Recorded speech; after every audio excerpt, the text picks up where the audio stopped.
in the Treasury. Mr Rudd has been making the allegation recklessly and without any basis that somehow or other the opposition had a hand in it. There's no basis for that. All we've heard, as we heard in the introduction to this program, is that it appears that if it was concocted, it was concocted in the Treasury. That's Mr Swan's responsibility, not mine. But your responsibility is what you do with information like that if you get your hands on it or if you're told about it.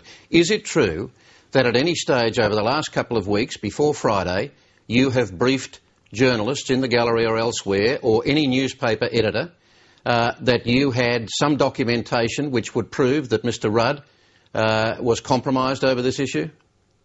Kerry, Mr Rudd's made a series of wild allegations. As far as I'm aware, the only journalist that has published the text of this email was Steve Lewis. No, I'm asking you more what you've been saying. No, I can tell you categorically that nobody in the opposition provided the text of that email to Mr Lewis. What about any reference to its existence? Composition. What about any reference to its existence over the last couple of weeks? There were references made in the media, Kerry. There were references made in the media, and there were references, questions asked in the Senate before. There were questions asked in Senate estimates, if you go back, I think, to the 4th of June. But you see, the issue is not...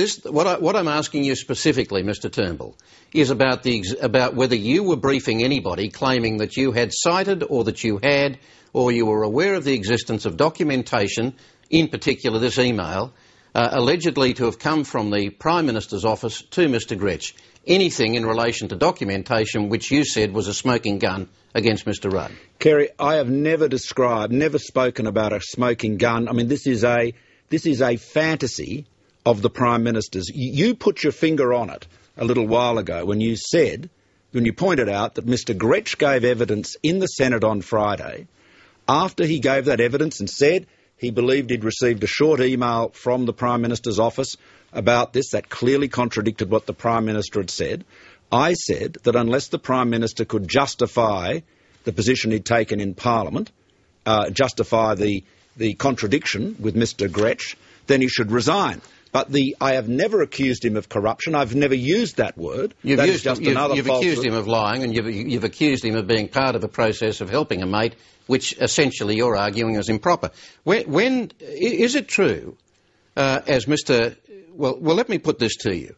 Why did you challenge Andrew Charlton, the Prime Minister's senior economic advisor, at the Press Gallery Winter Ball last Wednesday night about being honest, about being truthful? What was that about?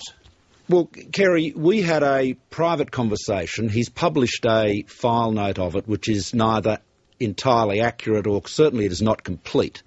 I did give him advice that he should always tell the truth. But why did you give it? What prompted you to single him out and offer that advice to him, other than in relation to documentation that you felt you were aware of? Well, Kerry, he was clearly at the centre of this situation. There's no doubt about that, or at least clearly at the centre of the debate about this situation. But why was that? Why were you aware of that on Wednesday night? Well, Kerry, we receive information, as you know, as journalists do and as the opposition does, from all sorts of sources. We always act reasonably. We often ask questions about it. We have never asserted that the veracity of an email or published an email, the only place the email has been published, to the best of my knowledge, or the purported text of it, was by Mr Lewis in the News Limited newspapers, and we did not provide the text of that to Mr Lewis. But you appeared to have the text of that email on Friday, or Senator Abetz did, one of your senators, when he was questioning Mr Gretsch. And in fact, you said this morning on radio that you were aware of that wording because it had been published in that morning's Telegraph, but it hadn't been. I was mistaken there, and I can tell you exactly what Mr Senator Abetz said. He said in the Senate, a journalist in fact has suggested to me there may be communication from the Prime Minister's office, and I want to know whether it's familiar to Mr Gretsch, and then he quotes a section, and then he says that is what's been suggested to me by somebody. And there is, of course, the suggestion in today's media that such a document exists. But you're quite right. The text was not published prior to Saturday. It had been referred to in the Friday press, and what I've quoted to you is what Mr Senator Abetz actually said in the Senate. So going back to when you made a call for Mr Rudd's resignation and essentially said that he'd lied to Parliament, were you only basing that on Mr Gretsch's evidence that he thought he could remember an email coming from the Prime Minister's office, even though Mr Gretsch had said that his memory could be faulty? No, what I did, well, that's exactly what I said, and if you look at the statement that I made on the 20th of June, I've got in front of me, I say, on the face of the evidence, Prime Minister Kevin Rudd has also misled Parliament. His claim has been directly contradicted by the key Treasury official, Mr Godwin Gretsch, and goes on. And then I say Mr Rudd must explain what communications occurred between his office and the Treasury on that matter. Did you think it was responsible of you to also point out the very big caveat that Mr Gretsch himself put on his own evidence, that could be quite a faulty memory?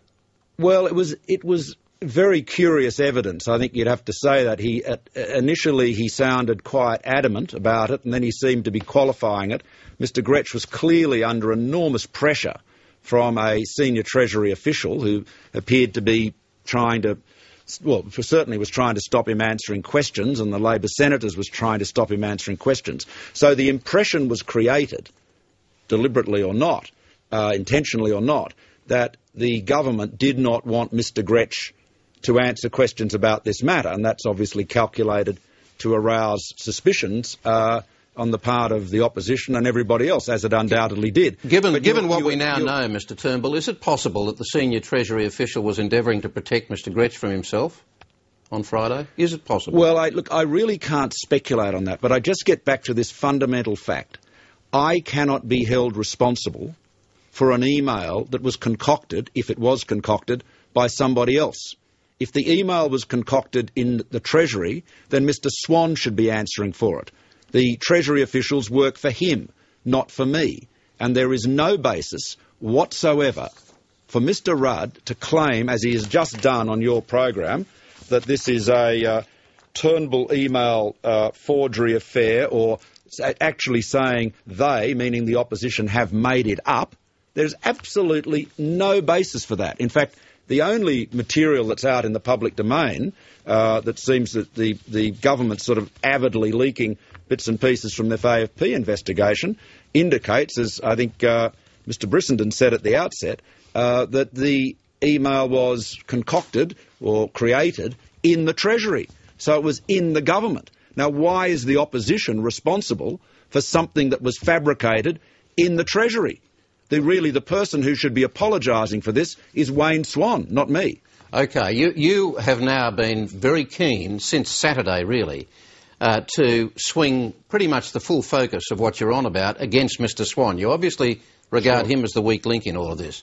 Well, Mr Rudd today has asked the Auditor-General to widen the terms of reference of his inquiry from just the involvement of Mr Rudd's office in the John Grant issue to include, and I'll read this to you, could you please also investigate and report on, 1, all representations to the Treasury since October 2008 from all sources regarding automotive financial arrangements for car dealers, and 2, the nature of Treasury's response to such representations in relation to applicable standards and procedures. I will ask the staff of the Treasurer's office to fully cooperate with this extension of the audit. If Mr Rudd and Mr Swan have anything to hide in this affair, do you really think he would provide the Auditor-General with such an extensive power to investigate? Well, Kerry, I think the facts about Mr Swan are all out there. It is abundantly clear, as you put to Mr Rudd, in fact, that Mr Grant was not treated like anybody else. He was given absolutely Rolls-Royce treatment, excuse the motoring metaphor. He was contacted directly by the Treasurer. Updates on the progress of his problems were being sent on to the Treasurer himself. But here is the real issue. This is the big issue. The fact that at a time when Ford Credit was seeking $500 million from the Commonwealth, money it needed to ensure its own financial survival, at that point, with the knowledge of the Treasurer, the Treasury official said to Ford Credit, "Oh, could you help out John Grant? He's a friend of the Prime Minister's." Now that is using the leverage and the influence of the Commonwealth government in respect of a company that was unusually dependent, very, very dependent indeed, on the Commonwealth for money that was vital to its existence. And very quickly, I have the evidence of Mr Cohen of Ford Credit in front of me of his exchange with Senator Abetz, where Senator Abetz said, during those meetings, this is with Mr Gretsch, was the plight of any particular car dealer mentioned to you? Mr Cohen, yes. Senator Abetz, and how many? Mr Cohen, there are at least 3 or 4 that I can recall. So it wasn't just Mr Grant. Well, the only one that's referred to in the emails that the Treasury produced to the Senate was Mr Grant. He received that very special treatment. There is no question about that. Well, so you see, the issue